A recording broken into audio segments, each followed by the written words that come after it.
me see if I understand your position. Basically, would you say that it's wrong for the citizens to initiate physical force against other citizens like an armed robber does? Unless we permit but that it's okay by law. It's okay for the government to do so. Because the government has been authorized by the people. Okay, but if the government authorized armed robbers to do it, it would be okay? If the government is that foolish to do so, I don't know what kind of country that would be, but that's legal, and if it's constitutional, so be it. But would you think that that's moral for individuals to be empowered to rob their fellow citizens? I don't think so. So that would be wrong. So basically, I would think so. It's wrong. Okay, so you think that it's wrong for a citizen, an individual citizen, to initiate force against others to deprive them of their property, but it's okay for the government to do it if the majority has elected that government. It is okay if the government is authorized to do so. The government is authorized to levy taxes, and the authorization comes from the people through their representatives. Now, if the people through their representatives say no taxes, everything be charity, so be it. Okay, so you would say that all legitimate governmental power is derived from the people? That's the way it is in our Constitution. Do the individual citizens have the right to initiate physical force against other citizens that have not initiated or threatened to initiate force against anybody and haven't violated anybody's property rights? They cannot do that because they are not authorized to do so under the law.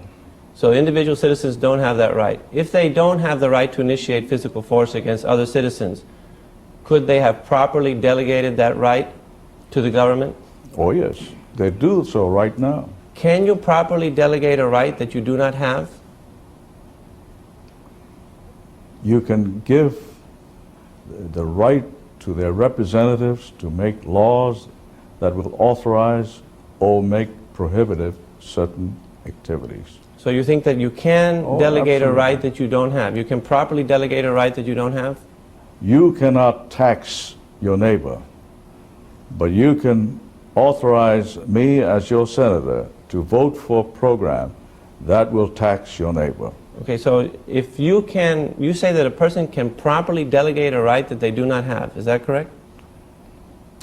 Under your distorted argument, yes. Okay, well, I don't have the right to use your home in Hawaii, right? But could I delegate that right to some of my friends? No way. Right, so you really can't delegate a right that you don't have. You have to have the right in order to delegate it, right? We're talking about the government here. Right, but you agreed that the individuals do not have the right. You can authorize the government.